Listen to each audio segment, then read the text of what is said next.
Hey everyone, so Fred VanVleet decided to stay a Toronto Raptor. I think I definitely thought he could get paid more money, and he likely did get bigger offers in terms of money and salary per year. It's an average 21 per year, obviously, or around that. And so for Fred VanVleet, he's been a big part of the Toronto culture and just a big part. He was a big part of their 2019 NBA championship run. He was an effective player this year for them, kind of taking the bigger step when Kawhi Leonard left the team and decided to go to the Los Angeles Clippers. So you had a guy now step up and he averaged, 17.6 points per game, tacked on 6.6 assists, 1.9 steals. So not only is he a great scorer, can get his own bucket, but he can also defend at a very high level. He's a good two-way player. Not the tallest guy, but he's definitely a gritty player. I definitely like this move for the Toronto Raptors to re-sign him. I think a lot of people were under the impression that Fred VanVleet was going to leave.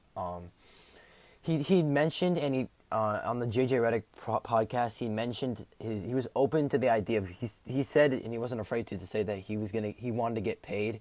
He didn't care where he just said the main priority was to get paid. He's put all the work in through his G League experience, just through his Toronto Raptors intro experience, and now he just wanted to get paid. And I think this is great for him. I think he gotta get paid more, but obviously for where he's at now, and he will be 30 by the time he gets to his end of the 4 years. So knowing that and knowing the contract he just got now for an undrafted player, the most money an undrafted player's ever gotten in NBA history, that's a great record right there and a great milestone for Fred VanVleet.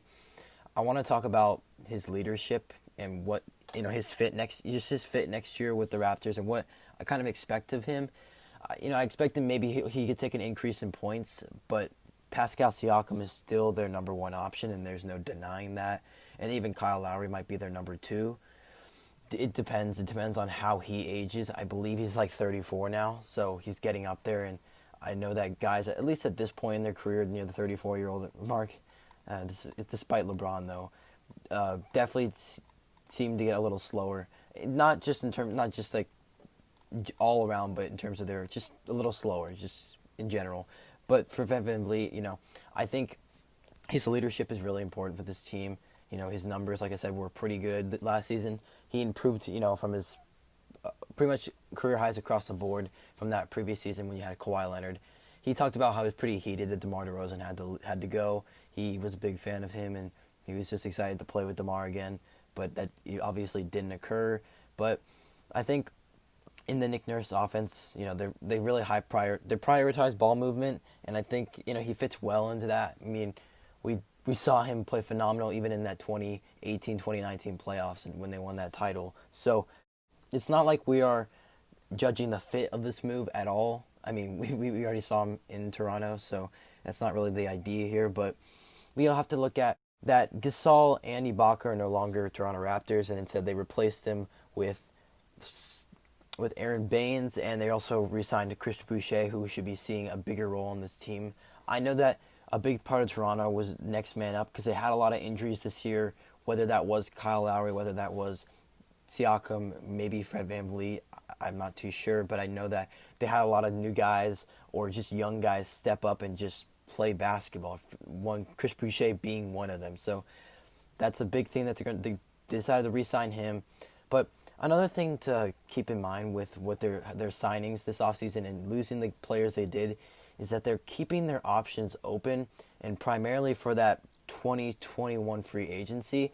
They are one of the teams that are in contention to get have a max slot potentially, which they could use for someone like Giannis, someone like Kawhi, if he decided he wanted to go to Toronto again, another big-time superstar or all-star caliber player, if they felt like it. And Fred VanVleet was a big part of that, just taking a little budget cut for this team. I think he took a front-loaded contract. The contract where it decreases in time, I believe that's the contract that Fred VanVleet received. And if that is the case, that definitely helps out their team in the long run for sure. and it kind of opens up that spacing for them in that 2021 free agency. I mean, they're keeping their options open. That's the best thing here. I know that Siakam just is going to be on his max extension now, starting now, and the rest of the team. I mean, the Kyle Lowry, I think he's on the last year of his deal. Knowing that, and knowing that Siakam, and they have only a couple guys suited up, so on big deals. So because of this, and Fred VanVleet's not being a max contract, but being a relatively fair contract for not only him. He got paid. Shout out to him, but for the franchise, so they can have that flexibility for that 2021 free agency. In terms of the signing, it's a phenomenal signing. They got their guy back. They got who they needed to keep this team afloat. I don't know where this team would be if they didn't have Fred VanVleet. They definitely would be taking a step back defensively, and they would be taking a step back scoring. I know Norman Powell would likely slot in there, or Terrence Davis, and they would provide the offense to a certain degree, but they just can't compete with even the steals, but just the defense in general that you get for Fred VanVleet. Just one of the toughest guard defenders we saw, especially in that playoffs against Steph Curry from the 2018-2019 season. I know I keep referring to that, but it was a big part of defining Fred VanVleet already in his pretty young career, even though he is 26 years old. He started out when he was 22, going to college all 4 years at Wichita State. So this year, in terms of this Toronto team, they don't really change much. The biggest thing for them is if Pascal Siakam's only trick in the tool bag is going to be the spin move again, because that's all I feel like he relied on in that Boston series. And in the playoffs in general, he was highly ineffective. We just saw that there was a limit to Pascal Siakam in that series in his offensive game. And defensively, there were times where Jaylen Brown was just outright exposing him on the defensive end for him. It just wasn't a good look for him, and the spicy P definitely wasn't playing up to expectations, especially when he had a pretty great start to the NBA season last year. I mean, this 2020 NBA season. So I think it's obvious, it's a good signing. They got Fred VanVleet back. They got their guy back. But at the end of the day, they just need to be looking to free agency and seeing their options with this move, and hopefully with the aspirations of getting a big time superstar potentially. Although it is Toronto, you got to keep your sights high, and I think that's exactly what they're doing with this move here. They're keeping their guy. He's only going to get better. I think he can be a potential 20-point per game scorer, but more importantly, they're definitely keeping the flexibility open for next season, and it just leaves them the opportunity to get even better. So yeah, that's all I have to say about this re-signing for Fred VanVleet. Shout out to the man getting paid, the highest undrafted getting paid in NBA history. If you enjoyed, feel free to like, comment, subscribe, turn on the bell so you don't miss a video, and I'm out.